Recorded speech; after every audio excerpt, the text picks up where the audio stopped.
না ম্যাডাম, ভাড়া লাগবে না।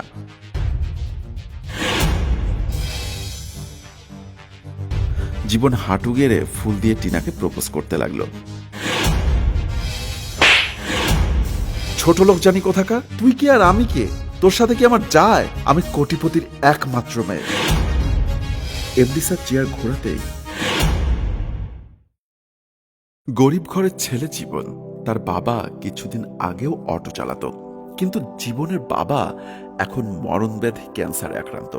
তাই বাবার চিকিৎসা, সংসারের খরচ এবং তার পড়াশোনার খরচ চালানোর জন্য সে নিজেই এখন অটো চালায়। জীবন একদিন অটোতে বসে বই পড়ছিল। কোটিপতির মেয়ে টিনা জীবনের সামনে গিয়ে বলল, আমার গাড়িটা নষ্ট হয়ে গেছে, তাড়াতাড়ি ভার্সিটিতে যেতে হবে। এই ড্রাইভার, তুমি কি ভার্সিটির সামনে যাবে? হ্যাঁ ম্যাডাম, যাব। টিনা হঠাৎ জীবনের হাতে বই দেখে বলল, তুমি আবার পড়াশোনাও করো? হ্যাঁ ম্যাডাম, গরিব মানুষ তো, তাই সবই করতে হয়। টিনা একটু মুচকি হাসি দিয়ে বলল, বাহ, ভালোই তো, গাড়িও চালাও আবার পড়াশোনাও করো। ঠিক আছে চলো, আমি কলেজ রোডের মোড়েই নামব। জীবন গাড়ি চালাচ্ছে। হঠাৎ টিনা তাকে জিজ্ঞেস করলো, আচ্ছা তুমি কোন ক্লাসে পড়াশোনা করো? অনার্স সেকেন্ড ইয়ারে পড়ি। ও, তার মানে তুমি আমাদের ব্যাচেই পড়ো। ভালোই লাগলো শুনে। তুমি তো অটো চালাও, ভার্সিটিতে যাও কখন? ভার্সিটিতে বেশি যেতে পারি না, সপ্তাহে 2-1 দিন যাই। বেশিরভাগ সময় যখন গাড়ির খ্যাপ থাকে না, তখন গাড়িতে বসেই পড়াশোনা করি। কথা বলতে বলতেই ভার্সিটির কাছাকাছি চলে এলো। টিনা অটো থেকে নেমে জীবনের অটো ভাড়া দিতে চাইলে জীবন বলল, না ম্যাডাম, ভাড়া লাগবে না। আরে লাগবে না কেন? তুমি অনেক পরিশ্রম করো, এটা রাখো। বলেই একটা মুচকি হাসি দিয়ে টিনা চলে গেল।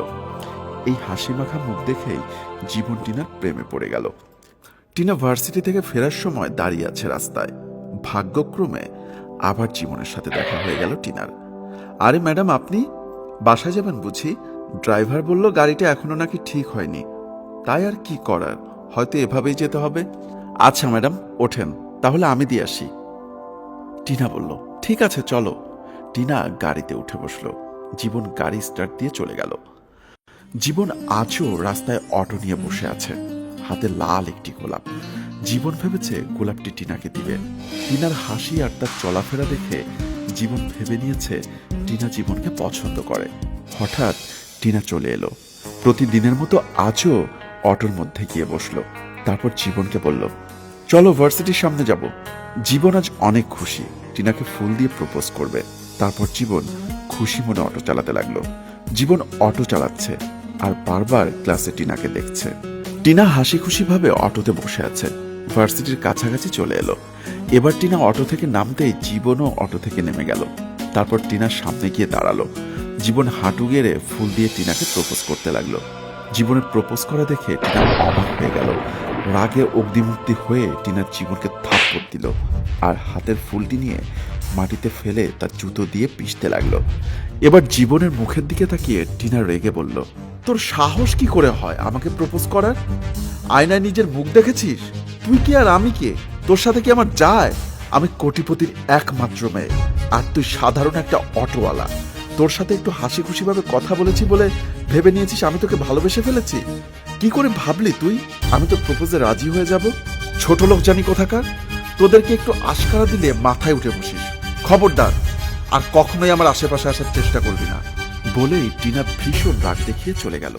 জীবন এক বুক কষ্ট নিয়ে দাঁড়িয়ে রইল আর ভাবতে লাগলো, আমি আজ সাধারণ অটো চালাই বলে কাউকে ভালোবাসার মতো কি অধিকার আমার নেই? আমি গরিব বলে আজকে আমার ভালোবাসাকে এভাবে অপমান করে চলে যেতে পারলো? অর্থ আর প্রতিপত্তির কাছে আজ আমার ভালোবাসা হেরে গেল।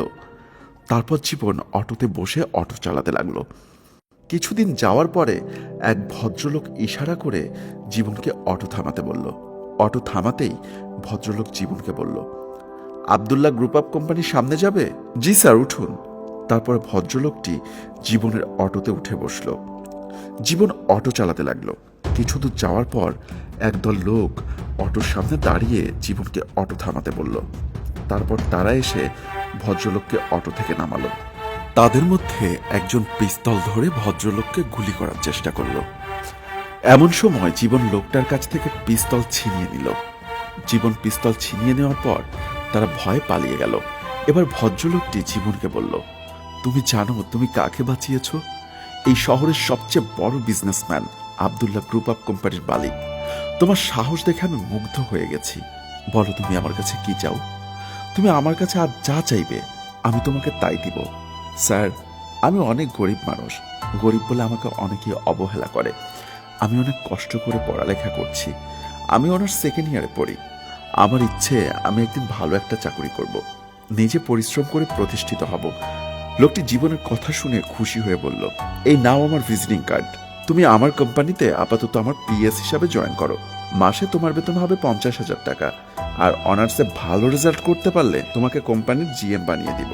কি খুশি তো? জি স্যার, আপনার মহানুভবতা। আমি আমার মেধা আর পরিশ্রম দিয়ে আপনার কোম্পানির সর্বোচ্চ ফিডব্যাক নিয়ে আসবো ইনশাআল্লাহ। ঠিক আছে, তাহলে তুমি কাল থেকেই জয়েন করো। এই বলে ভদ্রলোক চলে গেল। টিনার এক কোটিপতির ছেলে হৃদয়ের সাথে রিলেশন হয়ে গেছে। তাকে হঠাৎ কল দিয়ে বলল, হৃদয়, আমাদের অনেক বড় সর্বনাশ হয়ে গেছে। আমার বাবার অফিসের ম্যানেজার চিট করে বাবার সব কিছু লিখে নিয়েছে। সেই শোকে বাবা হার্ট অ্যাটাক করেছে। সে এখন হসপিটালে ভর্তি। ঘরে এই মুহূর্তে কোনো টাকা নেই। বাবার ইমিডিয়েট অপারেশনের জন্য 10 লাখ টাকা লাগবে। তুমি কি আমাকে হেল্প করতে পারবে? বাবা একটু সুস্থ হলে আমি তোমার টাকা দিয়ে দিব, প্রমিস। হৃদয় বলল, আরে বেবি, তুমি কোনো চিন্তাই করো না। এখনই আমার বাসায় চলে আসো আর তোমার টাকা নিয়ে যাও। ঠিক আছে হৃদয়, তাহলে আমি তোমার বাসার সামনে আসছি। তুমি একটু দয়া করে টাকার ব্যবস্থা করে রেখো। হৃদয় ফোন রেখে বলল, একবার আসো জান পাখি, সুযোগ পেয়েছি। আগে ইটিস পিটিস, তারপরে। হৃদয় বেডরুমে বসে আছে।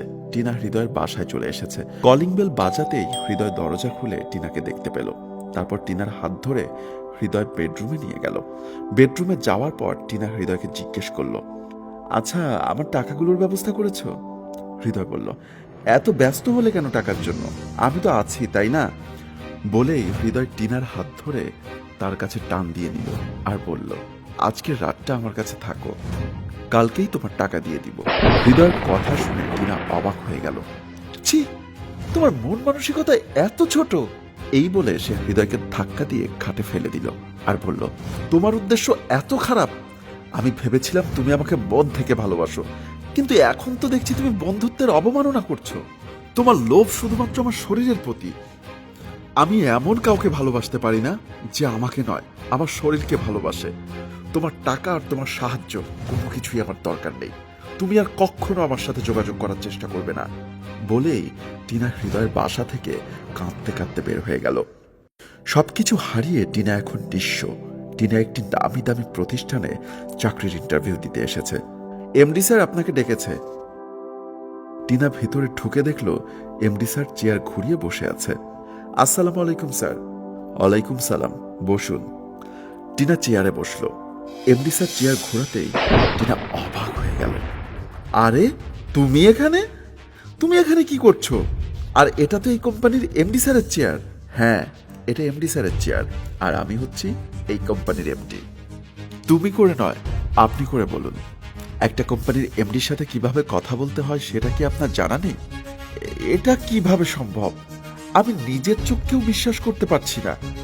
যাকে আমি অটো চালক হিসাবে দেখেছি, সে কিভাবে একটা কোম্পানির মালিক হতে পারে? জীবন একটু মুচকি হাসি দিয়ে বলল, আল্লাহ চাইলে সব সম্ভব। তার ইশারায় কেউ ফকির থেকে বাদশা হয়, আবার কেউ বা বাদশা থেকে ফকির হয়। সবই নিয়তির খেলা। আমি গরিব অটোওয়ালা বলে একদিন আপনি আমার ভালোবাসাকে অপমান করেছিলেন। সেদিন আপনি আমার ভালোবাসাকে রিফিউজ করার পর আমি অনেক কষ্ট পেয়েছিলাম। আমার মনে অনেক প্রশ্ন জেগেছিল, আমি গরিব বলে কি কাউকে ভালোবাসার মতো অধিকার আমার নেই? শুনুন ম্যাডাম, ভালোবাসা কখনো ধনী গরিব বিচার করে হয় না। ভালোবাসার জন্য সুন্দর একটা মনের দরকার হয়। আপনি অর্থ আর অহংকারের মাঝে ডুবে গিয়েছিলেন, তাই আমার ভালোবাসাকে আপনি মূল্যায়ন করেননি। তারপর জীবন সব ঘটনা টিনাকে খুলে বলল, কিভাবে সে আজ এই পর্যন্ত এসেছে।